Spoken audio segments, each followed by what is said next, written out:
मणिपुरी वारी परिंगदा सक्नाइरबा अईबा सगोलसेम इंद्र कुमार की थौना फबक खंबतोन ताबिरसी।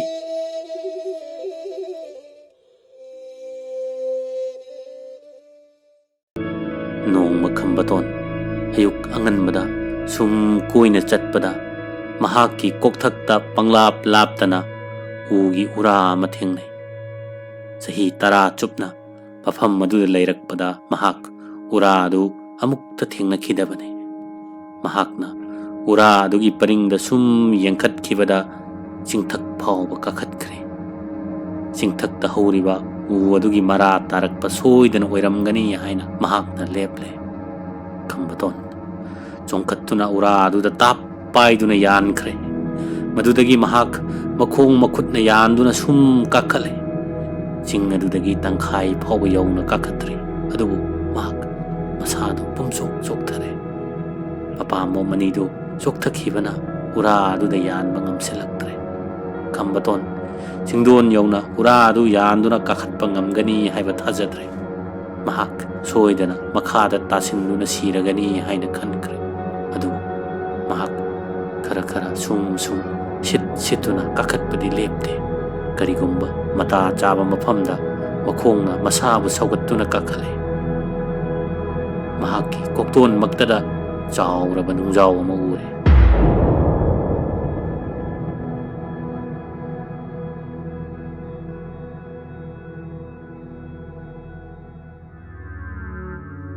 नुंग अदु युम अममुक चावी चिंगदगी हेंदोक्तुना लै। नुंग अदु मक्तंगबु काखत्पा ngamlabadi महाक मतोन यौबा सोइदना ngamlagani हाइना चप युंगना निंगदुना खंबतोन महाकी लैजबी मपांगल थादुना उरा अदुदा मसाबु चिंखत्पा लाक्ने। करिगुम्बदा मखोंग अदुना उरा अदुदा नेट नेटुना मसाबु सौगत्पदा मखोंगदगी हुमांग अदुना स्रित स्रित नांथोकपदा महाक सिंखा यौना तारबोइनिंग। कोक्तगी तोन फावबा स्वाई स्वाई लावे हुमांगना मसा पुम्बा लुप्पी। उरादा यालिबा मखुत अदुसु हुमांगना पुंचोत चोले।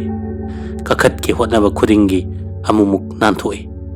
खोंखाप मरी मंगादंग मथक्ता काखत्पा ngamlabadi नुंजाव अदुगी मथक्ता ngaiहाक फमदुना हिप्तुना पोथाबा यागनी खंदुना खंबतोन ममित मना चेजेत उइसिन्दुना मखोंग मखुत की शक्ति सिजिन्नदुना काखले। महाक उचिन्ना चिन्ना नुंजाव अदुगी मथक्ता यौरे। Keck यौबगा महाक नुंग अदुदा nget लाउना फमथे। नुंग अदु युममुक चावबना महाक इराई लाइना फम्बा हिप्पा चले। खंबतोन फमदुना ngaiहाक अवाबा पोथागे खनबने अदुबु महाकना हेक फमथबगा अदुमक तुमख्रे। ज्ञान याउदना वांथदुना लेख्रे।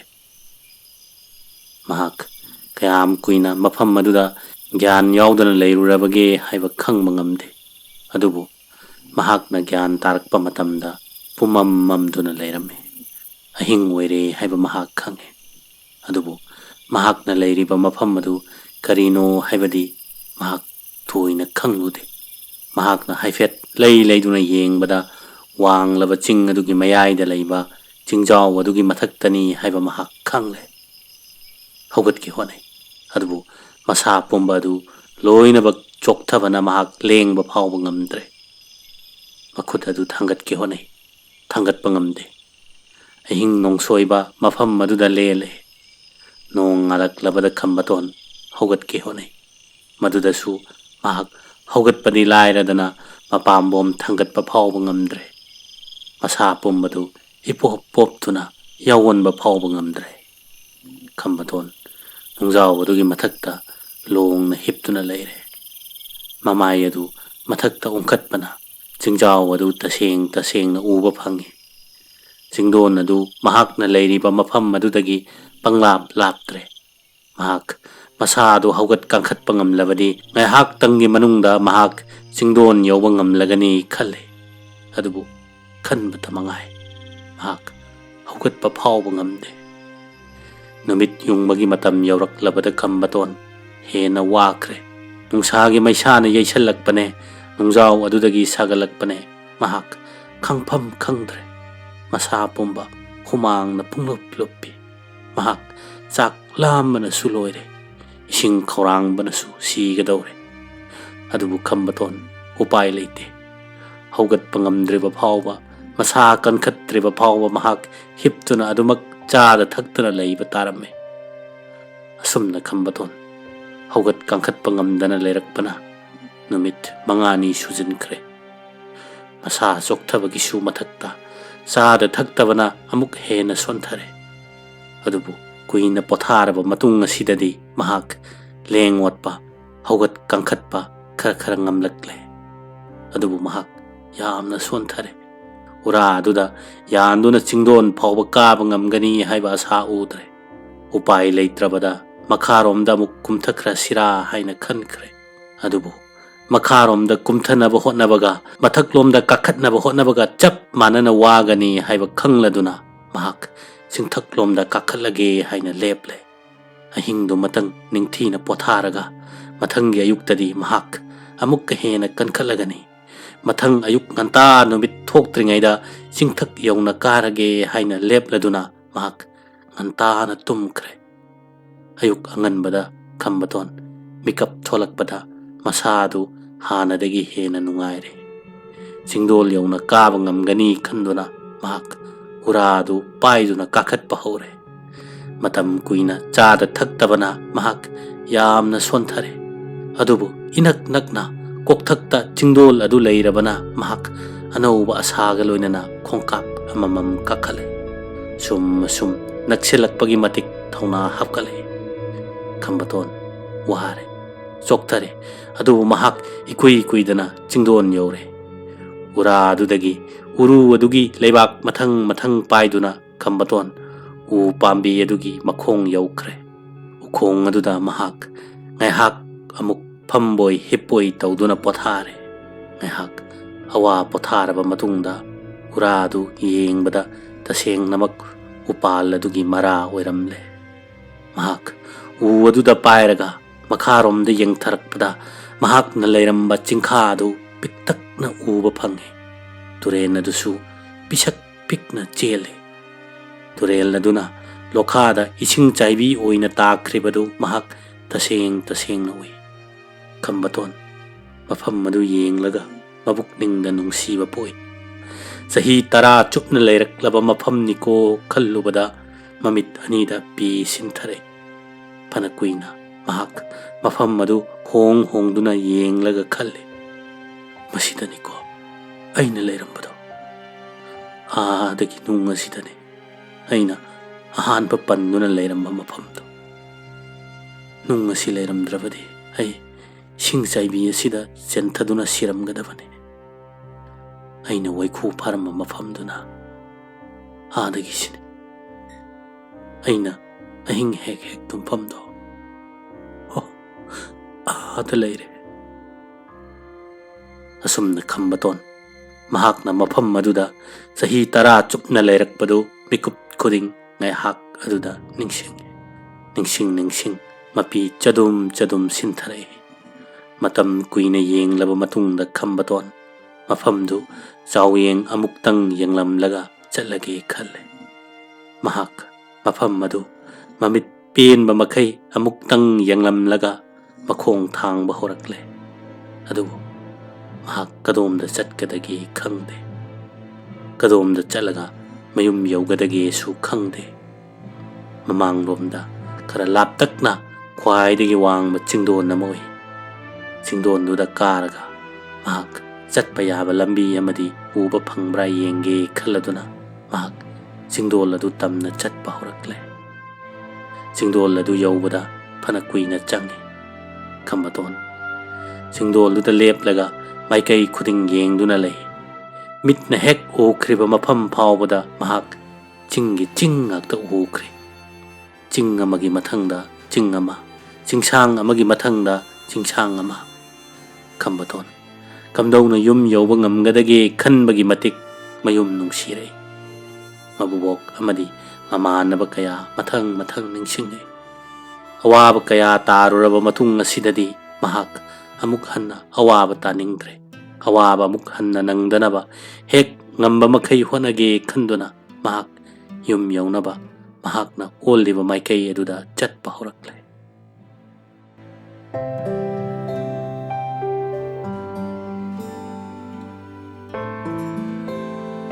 Asumna kambaton yamna chekshinna awaba amuk hanna nangdanaba honaduna lakpana numit kayani hokre. Mahakna thengnaba wahai chai thengnaba ising thai. Ahing oiraba matamda mata chaba yengduna yari nong hek nganbaga chatpa howi.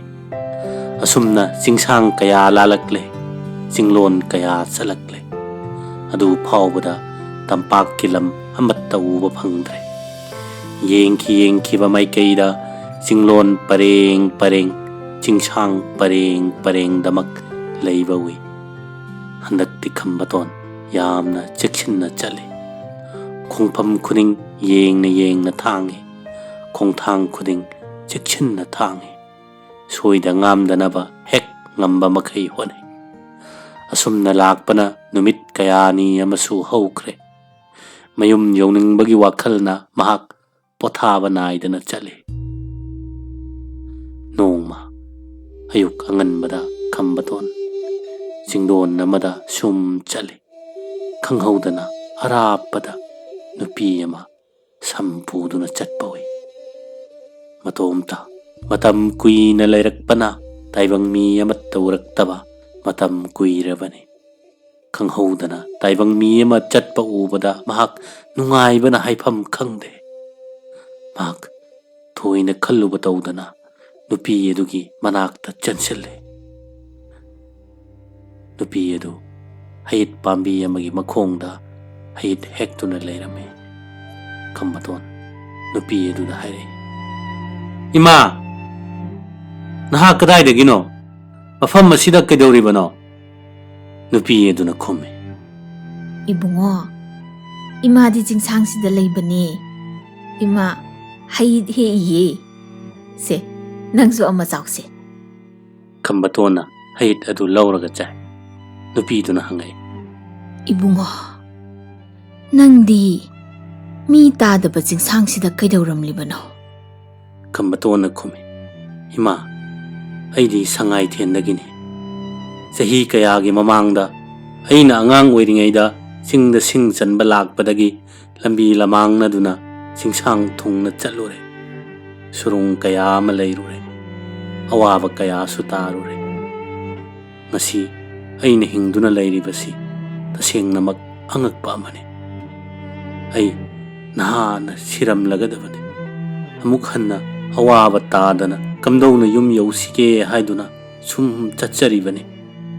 Adubu satliba makai yum yauba leite. Kadomda satlaga yum yaugadage haibasu khangde. Ima nangna karigumba khanglabadi nasada yum yaunaba lambi amukta takpiu ima. Oh nungsida zahi kaya chupna sa kaitana thallaba suklaba jinglak asida awaba kaya thengnaduna lairak ko. Lao ima takpirage ima gi tung ilo. Asi hairaga nupi edu chatpa hokre.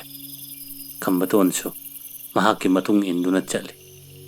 Sum chana nupi eduna kambatona tai. Tu ibungo yengo adagi jingdol si urabra. Masidagi khong macha ma chenthari basina loknung asida turel oina cheli. Turel asi waikhu achauba ngakta lei haiduna waikhuro kawido. Masida kanagumana chatlurabadi mahak amuk hingna halakpa ngamdrabani khanguko. Ima ai masida waikhuta chaduna sahi 10 leirurabane. Adubu laibak paduna laigi nongdamna ai amuk halakpani ima. Yes ibungo naraibak phaidako waikhurok asida changuraga hingna halakpa haibase nathantani ibungo. Masidabu siraktrabadi nang amuk hanna siraroi karimata nongsa thirurgunu ibungo. Aduga yengo ꯑꯔꯥꯞꯄꯗ ꯂꯩꯔꯤꯕ ꯆꯤꯡꯗꯣꯜ ꯑꯁꯤ ꯎꯕ꯭ꯔꯥ? ꯃꯁꯤꯗꯒꯤ ꯑꯁꯣꯝ ꯋꯥꯡꯃꯗ ꯆꯤꯡꯗꯣꯜꯗꯒꯤ ꯍꯨꯠ ꯂꯩꯊꯕ ꯆꯤꯡꯈꯥꯡꯗ ꯁꯨꯔꯨꯡ ꯑꯆꯧꯕ ꯑꯃ ꯂꯩꯕꯅꯤ꯫ ꯃꯗꯨꯗ ꯆꯪꯈ꯭ꯔꯕ ꯃꯤ ꯁꯥ ꯁꯟ ꯑꯗꯨꯗꯤ ꯑꯃꯨꯛ ꯍꯟꯅ ꯊꯣꯛꯂꯛꯇ꯭ꯔꯕꯅꯤ, ꯈꯪꯉꯨꯀꯣ ꯑꯉꯥꯡ꯫ ꯍꯤꯡꯆꯥꯕꯒꯤ ꯁꯨꯔꯨꯡꯗꯨꯔ ꯏꯃꯥ?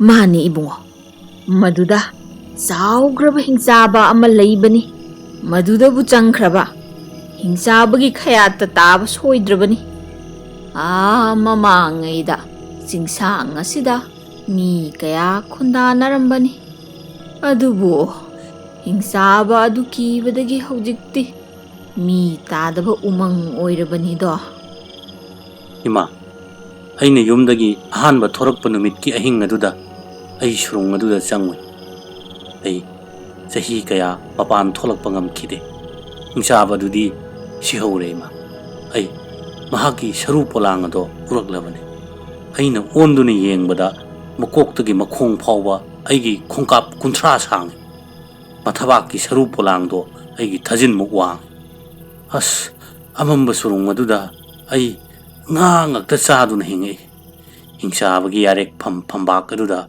ꯑꯩ ꯆꯍꯤ ꯀꯌꯥ ꯑꯃ ꯇꯨꯝꯂꯛꯂꯕꯅꯤ ꯏꯃꯥ꯫ ꯑꯗꯨꯗꯤ ꯏꯕꯨꯡꯉꯣ ꯅꯍꯥꯛ ꯁꯨꯔꯨꯡꯗꯨꯗꯒꯤ ꯀꯝꯗꯧꯅ ꯃꯄꯥꯟ ꯊꯣꯛꯂꯛꯏ?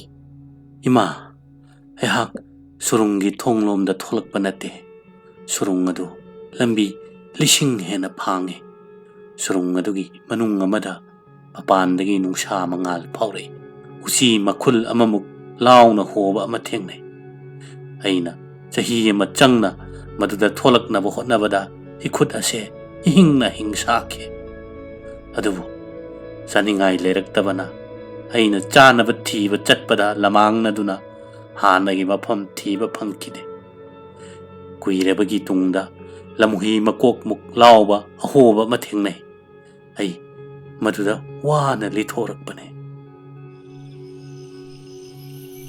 ꯑꯁꯨꯝꯅ ꯃꯈꯣꯏ ꯑꯅꯤ ꯋꯥꯔꯤ ꯁꯥꯗꯨꯅ ꯆꯠꯄꯅ ꯅꯨꯃꯤꯠ ꯇꯥꯁꯤꯜꯂꯛꯂꯦ꯫ ꯅꯨꯄꯤꯗꯨꯅ ꯍꯥꯏꯔꯛꯏ, ꯏꯕꯨꯡꯉꯣ, ꯅꯨꯃꯤꯠ ꯇꯥꯔꯦ꯫ ꯅꯨꯃꯤꯗꯥꯡ ꯆꯤꯡꯗ ꯆꯠꯄꯗꯤ ꯌꯥꯝꯅ ꯂꯨꯕꯅꯤ, ꯂꯃꯥꯡꯅꯒꯟꯕꯅꯤ꯫ ꯑꯗꯨꯒꯤꯁꯨ ꯃꯊꯛꯇ ꯂꯝꯂꯛꯀꯤ ꯁꯥ ꯀꯩꯁꯤꯡ ꯑꯁꯤꯗꯤ ꯅꯨꯃꯤꯗꯥꯡꯗ ꯃꯆꯤꯟꯖꯥꯛ ꯊꯤꯕ ꯀꯣꯏꯅ ꯆꯠꯄꯅꯤ꯫ ꯃꯈꯣꯏꯒ ꯊꯦꯡꯅꯔꯕꯁꯨ ꯈꯨꯗꯣꯡ ꯊꯤꯅꯤꯡꯉꯥꯏꯅꯤꯗꯣ꯫ ꯑꯗꯨꯅ ꯑꯍꯤꯡꯁꯤꯃ ꯄꯣꯊꯥꯔꯣ꯫ ꯍꯌꯦꯡ ꯑꯌꯨꯛꯇꯤ ꯁꯣꯏꯗꯅ ꯅꯌꯨꯝ ꯌꯧꯔꯒꯅꯤ꯫ ꯁꯦ, ꯆꯥꯛ ꯂꯥꯝꯂꯝꯂꯒꯅꯤ, ꯍꯩꯁꯦ ꯈꯔ ꯆꯥꯁꯤꯜꯂꯨ, ꯑꯗꯨꯒ ꯄꯣꯊꯥꯔꯣ꯫ ꯈꯝꯕꯇꯣꯟꯅ ꯅꯨꯄꯤ ꯑꯗꯨꯅ ꯄꯤꯕ ꯍꯩꯠ ꯑꯗꯨ ꯈꯔ ꯆꯥꯁꯤꯜꯂꯦ, ꯑꯗꯨꯒ ꯄꯣꯊꯥꯔꯦ꯫ ꯅꯨꯄꯤ ꯑꯗꯨꯁꯨ ꯃꯥꯒꯤ ꯃꯅꯥꯛꯇ ꯐꯝꯂꯤ꯫ ꯈꯝꯕꯇꯣꯟ ꯋꯥꯕ ꯆꯣꯛꯊꯕ ꯑꯃꯠꯇ ꯐꯥꯎꯗꯦ꯫ ꯍꯔꯥꯎꯕꯣꯏ ꯅꯨꯡꯉꯥꯏꯕꯣꯏ ꯃꯕꯨꯛꯅꯤꯡ ꯑꯗꯨ ꯇꯌꯥꯡ ꯇꯁꯣꯏ꯫ ꯃꯇꯝ ꯀꯨꯏꯅ ꯃꯤꯑꯣꯏꯕ ꯑꯃꯠꯇꯒ ꯋꯥꯔꯤ ꯁꯥꯕ ꯐꯪꯂꯛꯇ꯭ꯔꯕ ꯑꯃꯗꯤ ꯀꯅꯥꯒꯨꯝꯕ ꯑꯃꯠꯇꯗꯒꯤ ꯊꯧꯖꯥꯜ ꯋꯥꯍꯩ ꯑꯃꯠꯇ ꯇꯥꯔꯛꯇ꯭ꯔꯕꯗ ꯅꯨꯄꯤ ꯑꯗꯨꯒ ꯋꯥꯔꯤ ꯁꯥꯕ ꯑꯃꯗꯤ ꯃꯉꯣꯟꯗ ꯊꯣꯏꯗꯣꯛꯅ ꯃꯤꯅꯨꯡꯁꯤ ꯎꯠꯄꯤꯕ ꯑꯗꯨꯗ ꯃꯍꯥꯛ ꯍꯥꯏꯐꯝ ꯈꯪꯗꯅ ꯅꯨꯡꯉꯥꯏꯕ ꯄꯣꯛꯏ꯫ ꯑꯗꯨꯒꯤꯁꯨ ꯃꯊꯛꯇ ꯅꯣꯡ ꯍꯦꯛ ꯉꯥꯟꯕꯒ ꯃꯌꯨꯝ ꯌꯧꯔꯒꯅꯤ, ꯃꯕꯨꯑꯣꯛ ꯎꯅꯔꯒꯅꯤ ꯑꯃꯗꯤ ꯃꯃꯥꯟꯅꯕꯁꯤꯡꯒ ꯁꯥꯟꯅꯔꯒꯅꯤ ꯈꯟꯕꯗ ꯃꯍꯥꯛ ꯅꯨꯡꯉꯥꯏꯃꯟꯈꯤꯕꯅ ꯑꯍꯤꯡ ꯅꯣꯡꯁꯣꯏꯕ ꯃꯤꯠ ꯀꯛꯂꯥ ꯑꯃꯠꯇ ꯎꯏꯁꯟꯕ ꯌꯥꯈꯤꯗꯦ꯫ ꯃꯔꯛ ꯃꯔꯛꯇ ꯃꯍꯥꯛ ꯅꯨꯄꯤ ꯑꯗꯨꯗ ꯌꯦꯡꯉꯤ꯫ ꯅꯨꯄꯤꯗꯨ ꯃꯍꯥꯛꯀꯤ ꯃꯅꯥꯛꯇ ꯑꯗꯨꯃꯛ ꯐꯝꯗꯨꯅ ꯂꯩ꯫ ꯑꯗꯨꯕꯨ ꯅꯨꯄꯤ ꯑꯗꯨ ꯋꯥꯗꯨꯅ ꯄꯣꯊꯥꯔꯤ ꯃꯥꯜꯂꯦ ꯈꯟꯗꯨꯅ ꯃꯍꯥꯛ ꯋꯥꯔꯤ ꯑꯃꯠꯇ ꯁꯥꯗꯦ꯫ ꯑꯁꯨꯝꯅ ꯅꯨꯡꯉꯥꯏꯔꯕ ꯋꯥꯈꯜ ꯀꯌꯥꯗ ꯑꯍꯤꯡ ꯑꯗꯨ ꯍꯧꯈꯤꯕ ꯈꯪꯍꯧꯗꯦ꯫ ꯅꯣꯡꯉꯥꯜꯂꯝꯗꯥꯏ ꯌꯧꯔꯦ꯫ ꯃꯇꯝ ꯑꯗꯨꯗ ꯈꯝꯕꯇꯣꯟ ꯋꯥꯔ ꯃꯥꯜꯂꯦ ꯇꯨꯝꯊꯈ꯭ꯔꯦ꯫ ꯍꯦꯛ ꯇꯨꯝꯊꯈꯤꯕꯒ ꯃꯍꯥꯛ ꯃꯪ ꯑꯃ ꯃꯪꯉꯤ꯫ ꯃꯃꯪ ꯑꯗꯨꯗ ꯅꯨꯄꯤ ꯑꯗꯨ ꯊꯝꯕꯥꯜ ꯃꯆꯨꯒꯤ ꯐꯅꯦꯛ ꯃꯌꯦꯛ ꯅꯥꯏꯕ ꯑꯃ ꯁꯦꯠ, ꯃꯣꯏꯔꯥꯡ ꯐꯤ ꯆꯟꯕ ꯏꯅꯐꯤ ꯑꯉꯧꯕ ꯑꯃ ꯏꯟꯗꯨꯅ ꯂꯩꯆꯤꯟ ꯃꯔꯛꯇꯒꯤ ꯀꯨꯝꯊꯔꯛꯏ꯫ ꯃꯍꯥꯛꯅ ꯈꯝꯕꯇꯣꯟꯕꯨ ꯅꯥꯟꯕꯤꯔꯗꯨꯅ ꯍꯥꯏꯔꯛꯏ, ꯏꯃꯥꯒꯤ ꯏꯕꯨꯡ ꯈꯝꯕꯇꯣꯟ, ꯏꯆꯥꯒꯤ ꯑꯋꯥꯕ ꯇꯥꯗꯅꯕꯒꯤꯗꯃꯛ ꯏꯃꯥꯅ ꯃꯇꯝ ꯈꯨꯗꯤꯡ ꯅꯅꯥꯛꯇ ꯂꯩꯔꯤꯕꯅꯤ꯫ ꯍꯧꯖꯤꯛꯇꯤ ꯆꯠꯂꯣ, ꯇꯨꯝꯗꯨꯅ ꯂꯩꯊꯣꯛꯂꯒꯅꯨ꯫ तु आदगी चिंदोल से कखलगा हेक कुमथबदा युम यौरगनी सोई अंगाम याउदना युम यौबा ओयुको खम्बतोन मिकप खंथोक थोई कुयेंग येंगे कनासु लेरमदे ममंगनी हाइबा कौथोक्तुना ममानी हाइना उत्पीरंबा सक्तम मदुबु कुइने येंगजे अदुबु लेरमद्रे खम्बतोन ममंगनी हाइबा खंगलक्ले हानगी संपुबी नुपी अदुसु लेरमद्रे खंगहौदना ममित्तगी मपी चदुम सिंथरे पोकपदगी ममा मसक खंगलक्त्रबने ममानी हाइदुना महाकी ममंगदा तेंखांग उतलब सक्तम मदुसु महाक लाक्षिन जदुना खुरुमजे पंथदुना लेब कानद्रे खंदुना महाक ममंगदा ममाना ताकपीरम लंबेल अदुदा चटपा होरक्ले अनौबा सामग लोइनना सिंगदोल अदु तमना काखले ममंगदा उकिबा ममागी सक्तम मदु निंगसिंग सुम काखतपदा हवाब खंगहौदे सिंगदोल अदु यौरे मतोंदा लेपलगा महाकना येंगथखिबदा तंपाक उरे चही कया मरुम मसिदा सिंगसांग परेंग आक्ता उदुना लाक्लब खंबतोना इहान हानबा ओइना कुइरबगी तुंगदा तंपाक उबा फंगबदा कयागी मतिक नुंगाइरिगबा तसेंगनमक खंबतोन हाइफम खंगदबा मखै नुंगाइबा पोइ तंपाक उबा मक्तदा मयुम यौबगा चप मानना खंजै चही 13 गी मतुंगदा मबुबोक उनबा फंगलनी अमदी मरुप मपिजासिंग अमुक हन्ना तिनबा फंगलनी खनबदा खंबतोन हराउबगी पंदोम लोमख्रे सुम लेपतुना येंगलंबदगी महाक मयुम यौनिंगबना मबुकनिंग लाखतखिदुना चेन कुमथख्रे लोइरोय हाइथखिदुना संगाई थेल अमदी नकनबा खुनसिंग तसेंगना उबा फंगले महाक ngayhak leptuna muk yengzai hanagi lambi adumak lay hanagi turel adumak chele mamitta nungaibagi pirang sinthare sahi 13 gi mamangda mana kakhatkiba lambi adumaktada kambaton kumtharakle sum kumtharakpana singkhong yore khun yore khungi mayai da challiba lambi aduda mahak sum lai mahaki segairaba phizon kuina kalaktraba sam koi amadi khujin nadu ubada khungi angang kayana magi matung koin ni khungi hui mayamna tana khongi sum lakpana khambaton konthong yaurakle mahak leplaga koyeng yengi mabuok ude ingkoladu napitana kupsin kre nakan nama kintharaba nongkhang chairaba humdang damak ngairaba yum madugi mathakta sebot mairen amadi uri wari kayana pumup upsin kre yum madu matam kuina mi amatta leinadre haiba mahak खंगले खंबतोन ममित कुप्तब मखै युम मदुदा येंगलगा मपी चदुम सिंथरे